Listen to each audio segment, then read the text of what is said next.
Good. Right. Good afternoon, everyone. The broadcast is live, it's saying here. Sorry, guys, we've had a bit of technical difficulty starting, so this is take 2 for us. Good afternoon. My name is Ellie Brunt. I'm village agent for the Ilminster area. Here today, Tuesday, the 12th of February. August. The glorious 12th. August the 12th. We have the lovely Brian Hamilton. He's a town councillor in Ilminster, and he runs or helps run the Ilminster Health Walks. So, Brian, if you could just explain a bit about the health walks and how they started, that would be great. Yeah, thanks, Ellie. Yeah, the health walks were part of a scheme. It was a nationwide scheme that was set up originally, I think, by the Ramblers, and it was, I think, Walking for Health. It was originally called, and in Ilminster, it was set up by a couple of ladies a few years ago, and I came to it when I moved into Ilminster. My wife and I moved down to South Somerset in 2017, end of 2017. And I was just looking for a way to get involved in the local community, meet people, have a look around, and explore the local area. I enjoy walking. I've done a lot of walking in my time, and it was just one of those things that I thought, well, actually, you know, it would be good to get out, bit of fresh air, and as I say, and to meet people. So it was. Through that involvement, one of the ladies that was in the walking group, when I got to chat to her, we discovered we had a mutual connection. She was an ex-Wren, I was ex-Royal Navy, and we both served in what was the communications branch. She had gone through training about 20 years before me at a place in Hampshire called HMS Mercury, and I followed her in 1984. She'd gone through in 64 and 84. But because of the Navy connection, she said, you must have done some sort of leadership training in your time. And I went, yes, I might have done. So how do you fancy being a leader? Because we need some new leaders to lead the walks. And I went, so I put my hand up. So it was a day course in Shepton Mallet with the council up in Shepton Mallet. And that was just to cover the sort of health and safety aspects and what to look out for and risk management and things like that. And then I started leading some of the walks. And then consequently, we became quite popular, especially on our Monday walk, which is what we sort of term as our sort of introduction walk for anybody who hasn't walked for quite some time. Or we've had a lady recently who's just had hip surgery, and we've had some with knee surgeries, etc. And various. We had a lady who had anxiety issues. So we suggest coming along to the Monday walk, but it's only because it's only for about an hour and it's more gentle. We run 3 walks. The other 2 are a bit more adventurous. We tend to do more hills and things like that in those walks because we are surrounded by hills in Ilminster. Indeed.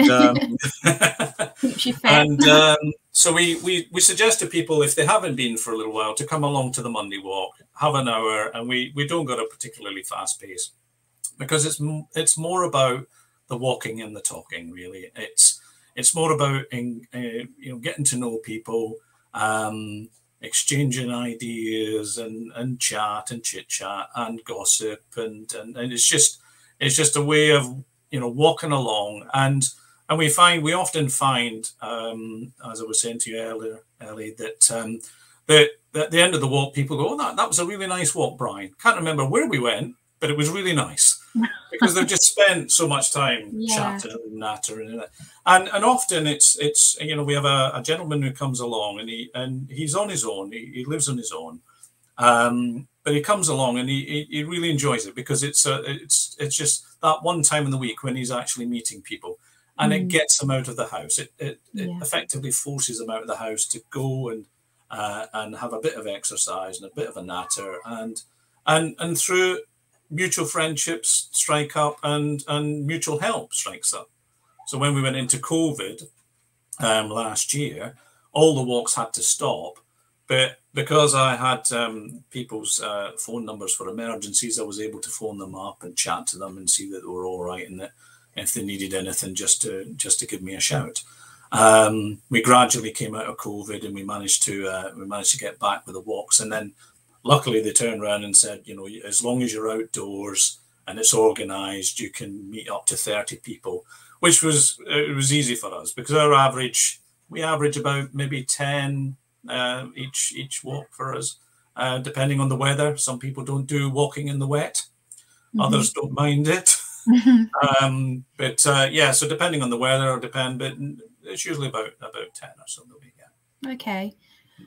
Is there any sort of limit that you've got when it comes to numbers, and do like people have to book on, or can you just turn up? No, it's literally just a sort of turn up. The numbers, yeah, if it became particularly large, then we would have to look at, because unfortunately at the moment, with Ilminster in particular, I'm sort of the main leader, if you like. The two ladies that originally set it up, one sadly has had to give it up, and the other one can only do it every now and again. She can't do the long walks that she used to be able to do, so she tends to take the Monday walk, which is just for, as I said, just for the hour. So it's me that's mainly taking the other walks, which is the one on the Tuesday. And then we started doing one last year because people were asking, can you do one in an evening? Because we work during the day. So we thought, right, okay, we'll try it as an experiment. In fact, this was in 2018. We tried it as an experiment towards the end of summer, and a few people turned up. But then last year we couldn't really get out at all because every time we tried to start it, we were locked down again, and it never really took off. But this year they've been really good. So we started them. We tend to start them at the solstice because that's when when the clocks go back. So that's when the evenings are lighter. And then we run them until about probably the end of September when the evenings start to get dark again. But that's great. That's an hour and a half, and it's primarily for people who work during the day. We start at 6:30 and we finish about 8 o'clock. Invariably in an evening, we start from a pub and we end in a pub. So if people want to have a drink afterwards, it's a nice end to the day. It is, yeah, and it's just it's just a nice way of sitting down, having a chat, and continuing the conversations that we've had during the walk, and having a coffee or if something stronger if you like. But yeah, so that's been quite successful. So again, we'll probably look at that again next year to start up again. I did try and do it through the winter evenings, but I was ended up being the only person on the walk. Oh, so no. It was a bit lonesome in the dark. A bit lonely. And so do you get any people that come along with any sort of mobility issues or wheelchair users? Are the walks suitable for people? They are, and what we tend to do, some of them are, not all of them are. We're surrounded by glorious countryside with lots of country parks and lots of country paths, and especially we found over the last few weeks in a lot of mud. But we're very lucky in Ilminster because just virtually on the edge of our town we have an old railway track, and a lot of that has been surfaced to such an extent that you can quite easily use it with wheelchairs, buggies. We've had some mothers asking if we would do a buggy walk, and I've just heard this week actually that one of my regular walkers who I haven't seen for a couple of weeks, but she came up to me on Monday and said, "I've just done the leadership training, did it all online, right?" So what I'm hoping to do is set up a sort of buggy walk for young mothers, and that's fantastic. So she's going to look at setting up another walk in Ilminster. So we might even have 4 walks eventually.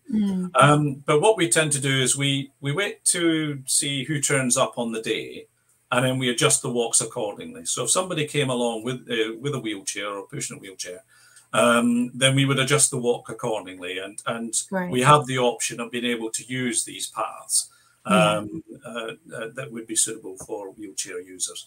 But admittedly, the majority of the walks are over countryside or around the park as well. We are very lucky that we have a lovely recreation ground here that people can go around as well, and that's quite even as well. So it depends on who turns up on the day. Great stuff.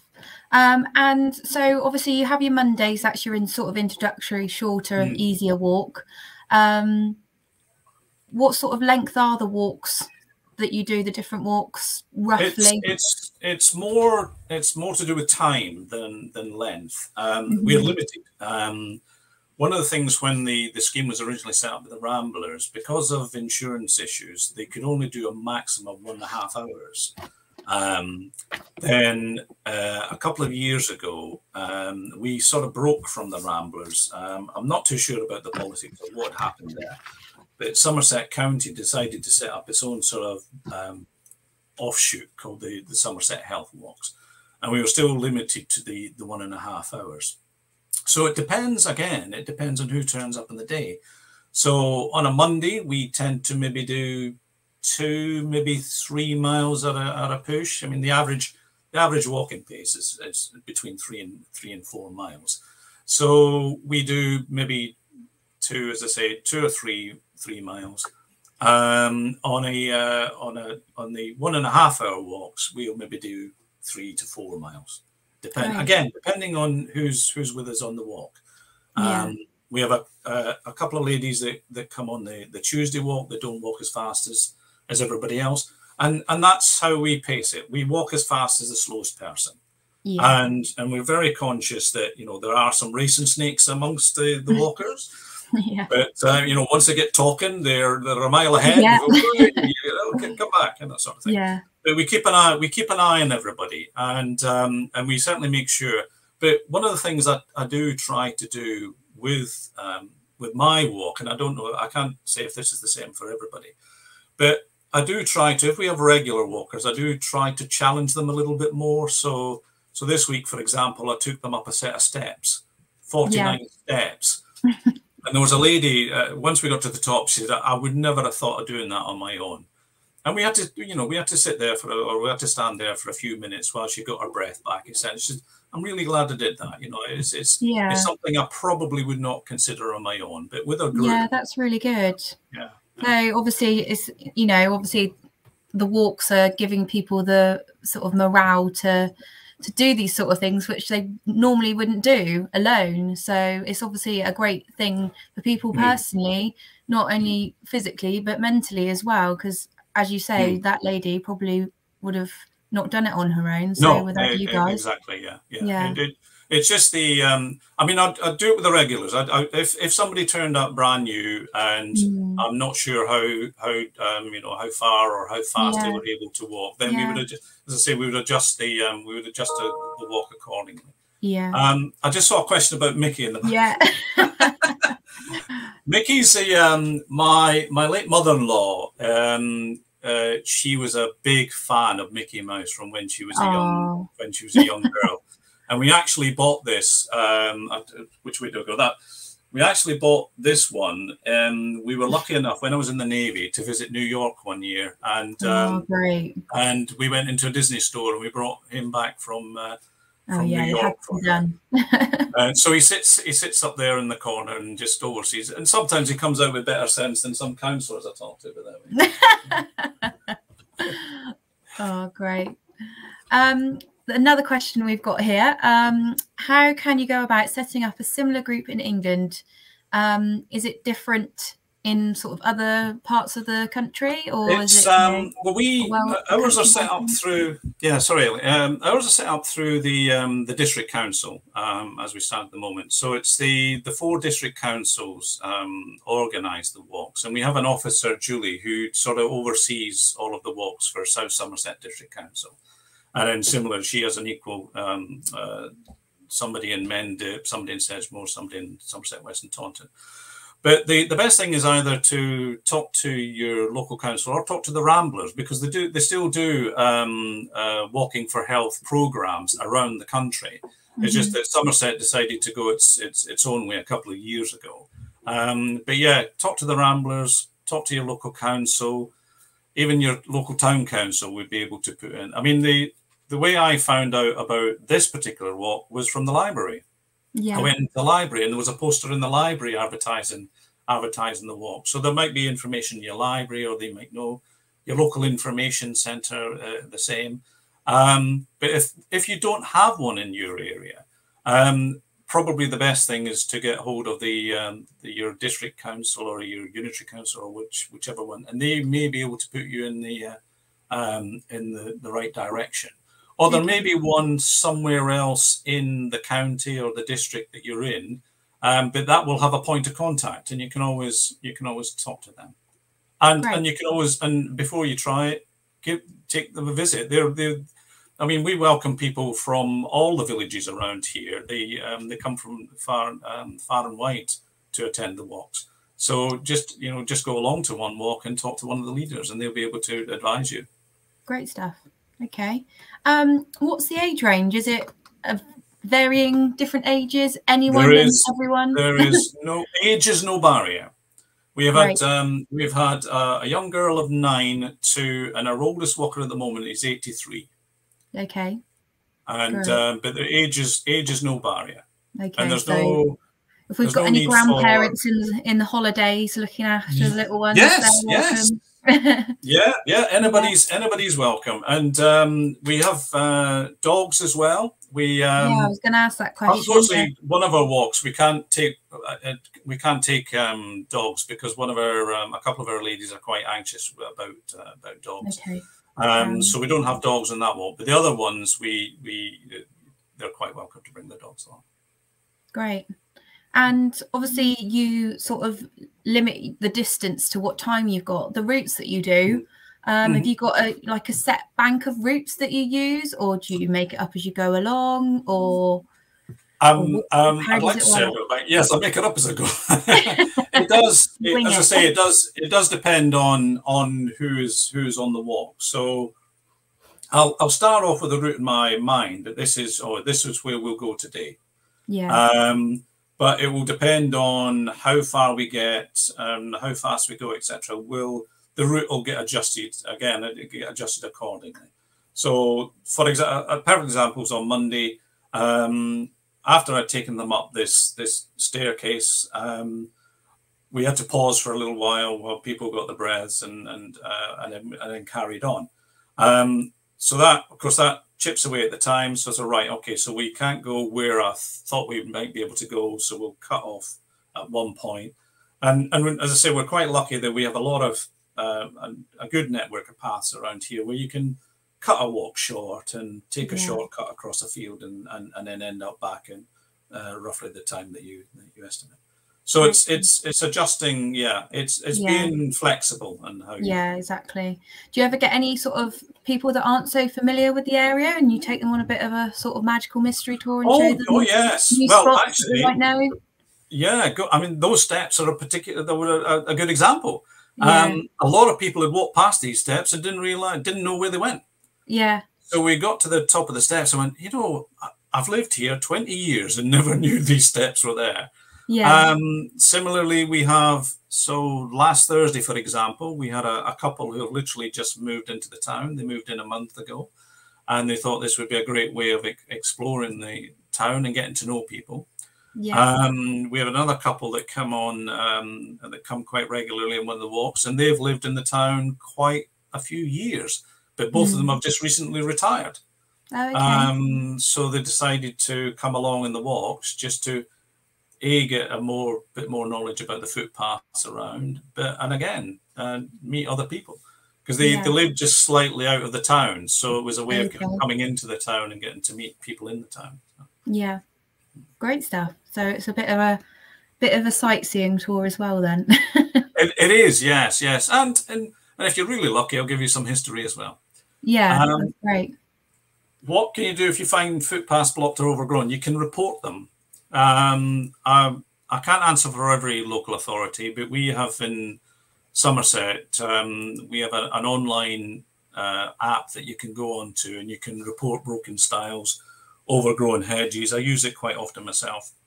And then they will come back with a response that they'll either contact the landowner. A few weeks later, they may even come back with a response, yes, that stile's fixed, or we're not replacing that gate, or whatever. So you can usually on your either contacting your local authority Town council could be a point of contact, but then they will just pass it on to the county council. Generally, county councils look after footpaths. Okay, great stuff. However, sorry, just to quantify that as well a little bit, Ellie. Some paths are public footpaths, but others are permissible paths. And a permissible path is where, and we have a couple around Ilminster, where a landowner has agreed with the local council to allow people to walk over their land on a certain route. And we have little information booklets that tell you them. But those permissible paths they can be shut at any time by the landowner if they wish to. Okay. It's only public footpaths that the county council will look after, or your local path authority will look after, and they have certain laws that can force landowners to do things. Okie dokie, makes sense. Fair enough. This is a bit of a question I've thought about. I walk quite a lot myself, and now and again I take a plastic bag with me and do a little litter pick. Does anyone do that along the route to sort of two birds with one stone sort of thing? I tend to, yes, especially if it's something I can't walk past.